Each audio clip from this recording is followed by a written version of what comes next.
after that work is done, we will move on to the next step.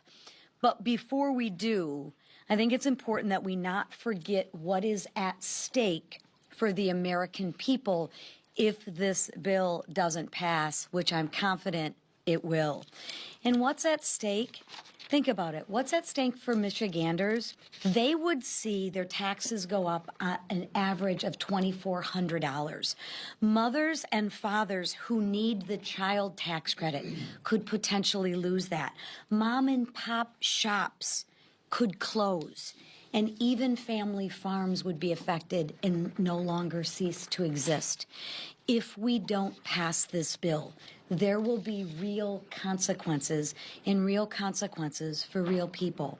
We must pass this transformational piece of legislation, and failure is not an option. Additionally, this week, House Republicans are honoring police in National Police Week. We will vote on multiple measures that support our police and law enforcement officers. Those who bravely serve our communities in uniform deserve recognition, especially those who have made the ultimate sacrifice in the line of duty. Now, I'm curious to watch the Democrats and see what they do this week. See if they will actually join us in honoring the men and women in blue. The jury's still out. I mean, just look at last week when House Republicans visited small business for Small Business Week. What did the Democrats do? The Democrats visited the MS-13 members. Will they visit criminals this week instead of police officers during National Police Week? The jury's still out, but I wouldn't be surprised if they did. Now, because Democrats have turned their backs on law enforcement over the past 4 years, let's not forget they were the party that wanted to defund the police. And they actually called for defunding the police. They advocated for a border crisis. They passed soft on crime legislation. They have put the lives of local law enforcement officers in danger. But I can assure you those days are over. With President Trump in the White House and Republicans in control of Congress, America's law enforcement officers and their families know that Republicans will always back the blue. We have their backs, and it's only right that we have theirs. They have our back. It's only right that we have theirs. Now, here to speak on that is Representative John Rutherford from Florida. He knows a little bit about law enforcement. Rep. Rutherford is a former law enforcement officer and co-chairman of the Law Enforcement Caucus. So with that, Mr. Rutherford? Yeah. Sheriff. Thank you, Lisa, and thank all of you for being here today. I appreciate what the Republican caucus has done to prove to our law enforcement officers over these last several days that we do have their backs. And I can tell you, as a lifelong law enforcement officer and sheriff of Jacksonville for 12 years, I know all too well about the service and sacrifice our nation's brave law enforcement officers make every day, and the sacrifice of their loved ones. Never forget that. Anyone who's put on a badge and answered the call of duty knows the dangers that may await. They know that going in. Sadly, that is the reality officers and their families accept each time they put their lives in harm's way to protect others. Putting on a badge has become increasingly more dangerous. In 2024, 148 officers tragically lost their lives in the line of duty. 79 of those were shot in ambush-style attacks, and 18 resulted in deaths. 8 officers were killed in Florida alone, my state, the 5th highest number of officer deaths per state. We must do more to protect those who protect us. But it's also very important that when we ask them to put their lives in jeopardy to step into that breach, that they know that this Congress has their back. And they know that now. And this means ensuring that they have the resources needed to apprehend dangerous criminals, keep officers safe, and increase retention and recruitment so that these officers have the tools that they need to be safe on the street. I'm honored to stand here today to call on all Americans to back our officers. You know, these National Memorial Weeks, I'm always reminded of a talk that Ralph Waldo Emerson once said. And he said, the purpose in life is not to be happy. It's to be useful. It's to be honorable. It's to be compassionate. It's to have lived well and made some difference with your life. I can tell you all of those officers whose names are inscribed on the wall at the National Memorial, they all lived well. And I thank this conference, particularly thank the speaker for going to the memorial this morning and laying wreaths with several officers from my jurisdiction that came up and others from Minnesota. And I really appreciate you having done that. And thank you very much.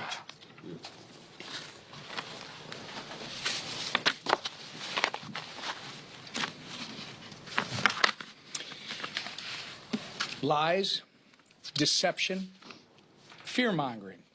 These are the pillars of House Democrats' strategy to try and stop us from delivering on President Trump's America First agenda. The mainstream media may let them get away with their antics, but we're here today to correct the record. So let's start with the Democrats' absurd claim that our reconciliation bill would cut Medicaid for vulnerable Americans. That's false. In stark contrast, Republicans on the Energy and Commerce Committee have laid out a clear path to strengthen, secure, and sustain the program for those who need it the most, such as mothers, children, people with disabilities, and the elderly. Democrats also say SNAP benefits will be cut for Americans who need them. Another lie. The House Agriculture Committee's piece of the reconciliation bill closes loopholes within SNAP, like the one that allowed for a retired millionaire in my congressional district in my home state of Minnesota to receive thousands of dollars in food stamps from SNAP back in 2016. But the Democrats are not content to keep their lies narrowed to these programs. They also say Republicans are prioritizing tax cuts for the wealthy. The actual truth? Our bill's extension of the 2017 Tax Cuts and Jobs Act would deliver the biggest relief to working class families and small businesses in a generation. Let's be clear. These lies only harm Americans that Democrats claim they're trying to protect. But we're not going to let them get away with the lies. House Republicans are hard at work getting our reconciliation bill to the finish line. The Ways and Means Committee advanced their title earlier this morning, and the Ag and Energy and Commerce Committees will do the same later today. These three committees worked through the night to deliver on the America First agenda that 77 million Americans voted for last November. Our one big, beautiful bill will restore the American dream and create opportunities like never before. And no Democrat lie can change that. With that, Leader Scalise. Thank you, Whip.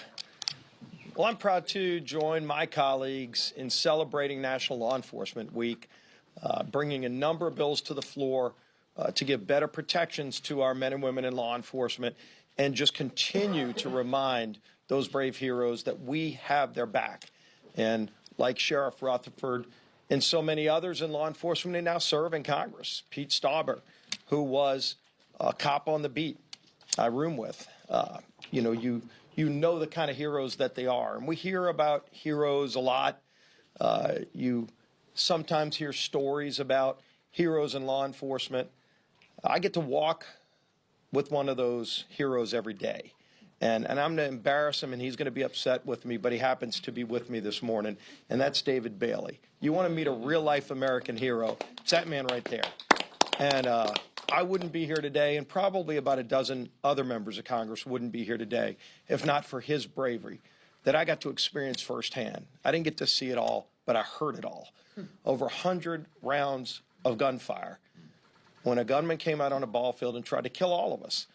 And the only reason we're alive today is because he put himself between us and the gunfire, risked his life, got hit during the shootout. And the only reason we're alive and he's not is because of the bravery of David Bailey and Crystal Griner.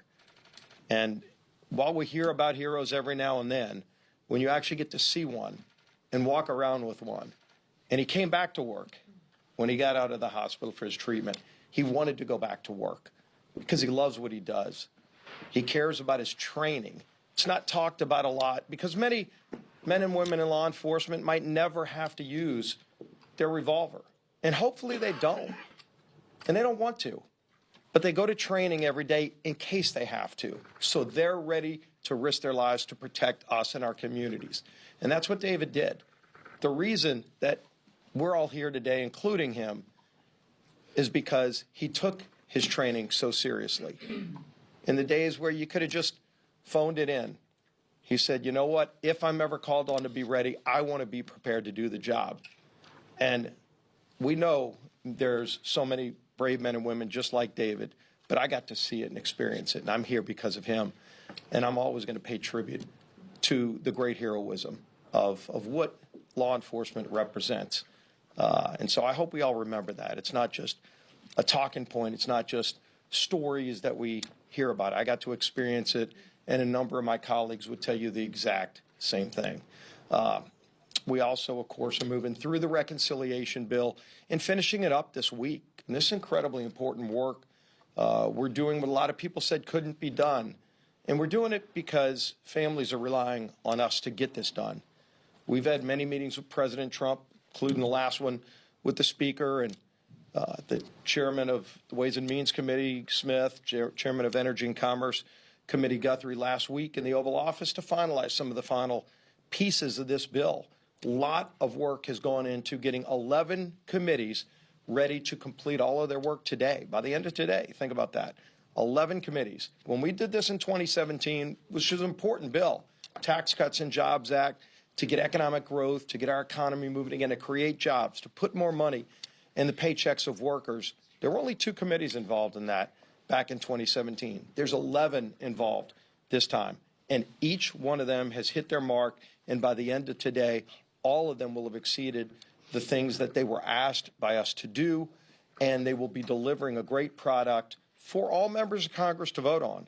Now, we all know not all members of Congress will vote for that bill, but everybody who casts a no vote is going to have some tough questions to answer back home. Why would you vote against tax relief for working families? You can lie all day long, as the whip pointed out, about the rich and the billionaires. The rich and the billionaires are always going to figure out how to get through whatever the tax code looks like. You know who can't figure out every single component of it, especially if a tax goes up on you? It's the lower and middle income families of America who have been struggling. We were losing our middle class before 2017 when we finally lowered rates for those hardworking families. And we saw the benefits primarily to lower and middle income families. And they would be the ones hit the hardest if this bill were not to pass. Luckily, we're going to come together and figure it out as we have every step of the way to get this done for the American people, because failure's not an option. We will get our economy moving again. We will give President Trump the resources he needs to keep our border secure now that he has secured it. He needs additional tools for our Border Patrol agents. We're going to make America energy independent again. It's in this bill. We're going to remove the threat of a debt crisis in this bill. So many other important things. We're getting people back to work in this bill.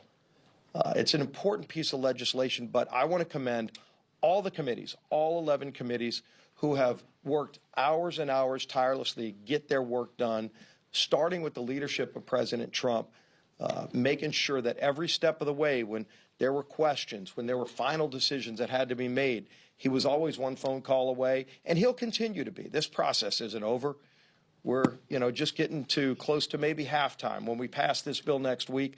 through the House. It'll go to the Senate. They'll do their work. But we will get this bill to President Trump's desk before the July 4th deadline that the White House has asked for. And the reason that we've been able to hit all of these marks is because in every meeting, and I've been in all these meetings, the Speaker of the House, Mike Johnson, has been about as patient of a man as I've seen, listening to our members. And believe me, you know this, we have members that have a lot of different points of view, have a lot of different views on how the bill should be put together, and they are not ashamed to express those views. But at the end of the day, we've all got to come together. And he has brought our members together on every tough issue. And there are a lot of tough issues. Might be one remaining to solve, but we've gotten through every one of them because he's had the patience of Job and continues to lead us the right direction for those families who are counting on us, and that's the Speaker of the House, Mike Johnson. Thanks, brother. Well, thank you all for being here. There's a lot going on, and a lot we will update you on and have been this morning already. We're grateful for the opportunity to do that. We're really grateful that it's National Police Week. Republicans look forward to this. We really, truly do. And we've been welcoming families of fallen officers and law enforcement officers from around the country all week. We had a candlelight vigil last night. There were a couple of those events last night we participated in. And you can't give honor where honor is due enough, especially around this subject. And people put their lives on the line every single day.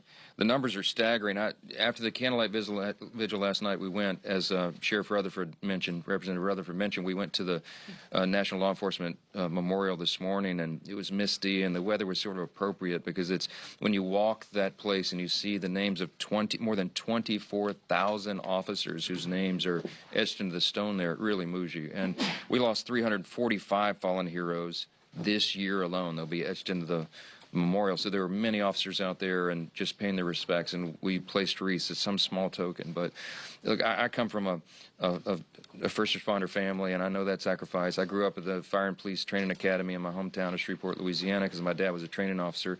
He was on the fire side of it, and he also worked the line. And when I was 12 years old, he got burned in an explosion on the job. 80% of his body, third-degree burns. He had a 5% chance to live, 5%.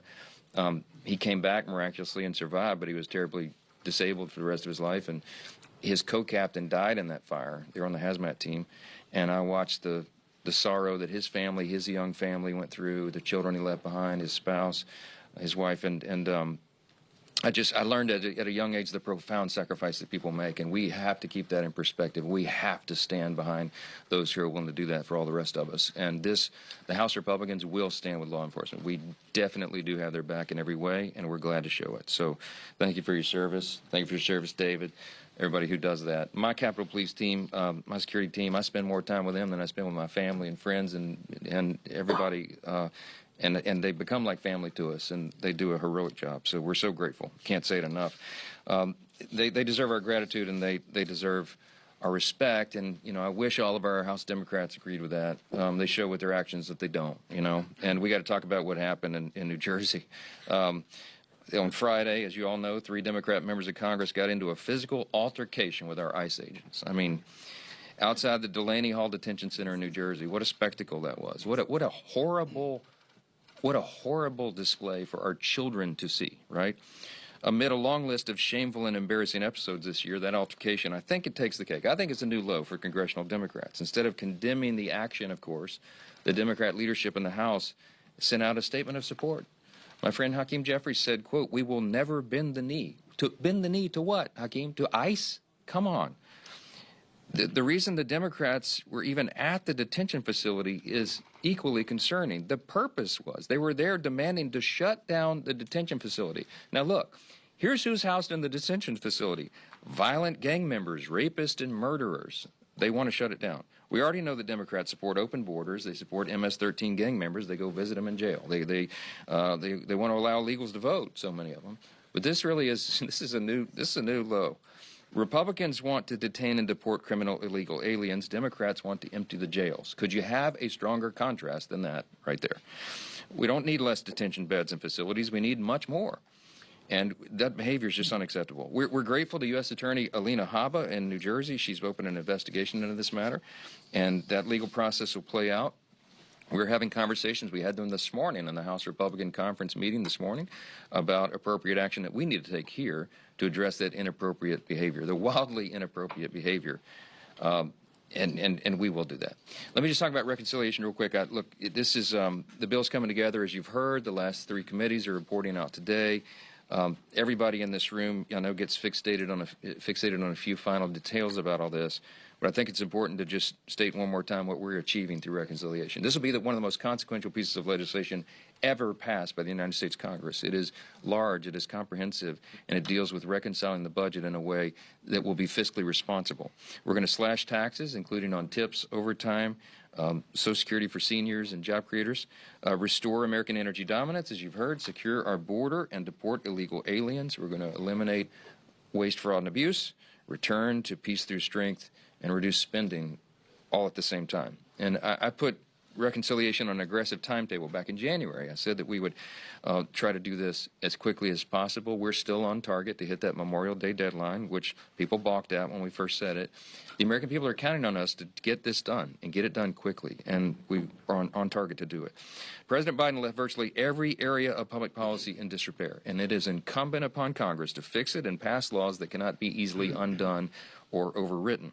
We're working around the clock to build that consensus to get the 218 votes and deliver on President Trump's America First agenda so the American people can really begin to feel relief. And as we're working to get this done, House Democrats are working overtime to deceive the American people about this. We've discussed it already this morning, but they're not talking about what the bill actually does. They're using talking points that are pretty stale. They're not afraid to lie about what's in it, and we're not afraid to tell the truth about what the Democrats are doing. They've already been forced to take down their advertisements because they were filled with falsehoods about what the bill supposedly was going to have in it. You probably saw last week, they're at it again. They released a CBO report, so-called, that claims that our legislation cuts many millions of Americans out of Medicaid. It's obviously demonstrably false. Other outlets have reported on this, okay? They included policies that are not even in the legislation. How could they have done that? Because they released the report before the bill text was issued, okay? And most of the media ran with that, okay? And I'm just going to say this to my friends in the media, on the Hill Press Corps in particular, right? If you allow Democrats to make these intentionally false claims without pushback, then you're aiding and abetting in the spread of misinformation. I mean, I'm stating the obvious. The job is to get the facts out there, so we hope you will. We said repeatedly, we are protecting Medicaid for the people who need and deserve it.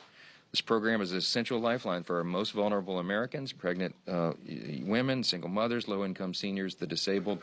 That's who Medicaid is intended to be for, and that's who we're protecting, while we're eliminating fraud, waste, and abuse to improve Medicaid.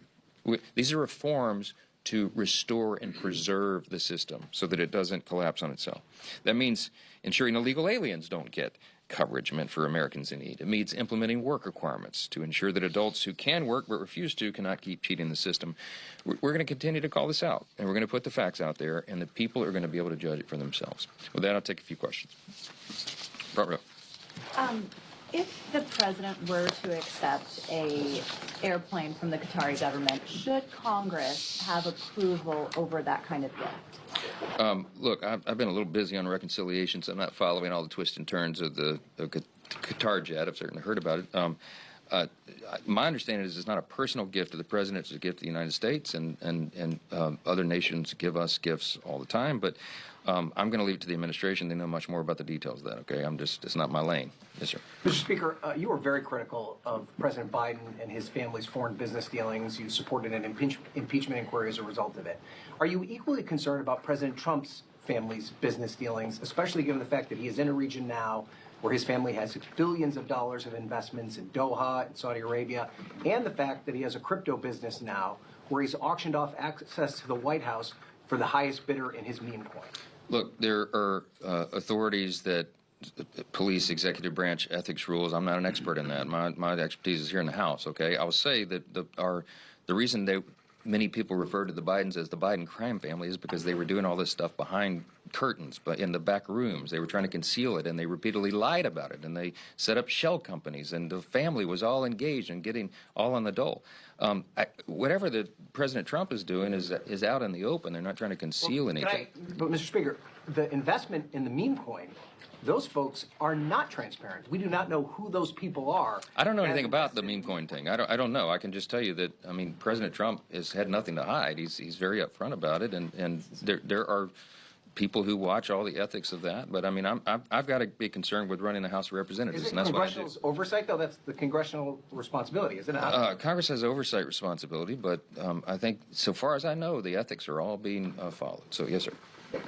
Mr. Speaker, can you flesh out the possible discipline that these members, the Democrats, could face for what happened in New Jersey? Well, look, there's three possible disciplinary actions that the House can take. Okay, you can censure a member, and that probably does seem appropriate here. You can kick them off committees. That's a new tradition begun by the Democrats in recent years. And you can expel someone from Congress. Now, expulsion requires a 2/3 vote. That's not likely because the margins are small on both sides. But you know, we're looking at what is appropriate. Look, I think it's pretty clear that the law was violated. You might have noticed the Wisconsin judge that was trying to conceal the illegal alien that was going to be apprehended by ICE. A federal grand jury indicted the judge. I think that was late yesterday. And I'm told that she'll be brought up on charge, maybe facing potentially 6 years in jail and $350,000 in fines because she obstructed the proceedings, obstructed justice, and was engaged in other activities. So look, what these House Democrats did is in that same lane, the same vein of what the judge is being indicted for. So I think there's some legal ramifications to play out here, and we'll see how it Does that mean works. expulsion on the table? We're talking through all the possibilities. Yes, ma'am. Thank you, Mr. Speaker. So a group of your colleagues are having bipartisan talks about a potential congressional stock ban. I wanted to see where you are on that. You know, if that's going to move ahead. I know that they're working to get something that's going to have broad consensus. Yeah, you want me to tell you my honest opinion on it? I mean, I'm in favor of that because I don't think we should have any appearance of impropriety here, okay? But the other side of it, some people say, well, look, you know, the salary of Congress has been frozen since 2009. You know, when you adjust for inflation, a member of Congress today is making 31% less than they made in that year. It goes down every year. And over time, if you stay on this trajectory, you're going to have less qualified people who are willing to make the extreme sacrifice to run for Congress. I mean, it's just people just make a reasonable decision as a family on whether or not they can come and move to Washington, have a residence here, residence at home, and do all the things that are required. So the counter argument is, and I have some sympathy. Look, at least let them like engage in some stock trading so that they can continue to take care of their family. But on balance, my view is we probably should do that because I think it's been abused in the past, and I think sadly a few bad actors discolor it for everyone. And look, we have no tolerance for anything even resembling insider trading or any of this kind of advantage that anybody could take. Zero tolerance for it, and we'll stamp it out ourselves. So that's why I'm in favor of the policy, but I understand people that have misgivings about that, you know, so we'll see where it lands. Last Yes, sir. question. What's the latest on SALT? Do you have a new number that would break the deadlock? I'm not telling you that here this morning. No, let me say this on SALT. Look, we have people of very deep. I mean, everybody's in good faith.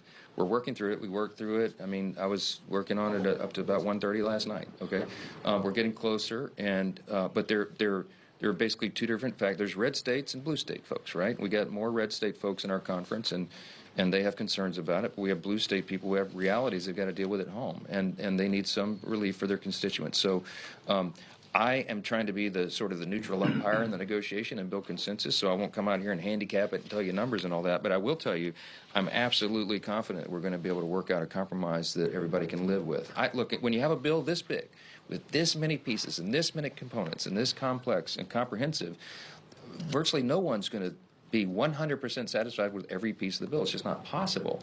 Everybody's having to give a little, and they're willing to do that because they know the stakes are so high, as my leaders here have articulated. So we'll get there. We're going to get this done, deliver it for the American people, and I remain as confident today as I was when we started this process. So thanks so much. Thank you. Cut Medicaid. We're not cutting Medicaid. Stop buying that.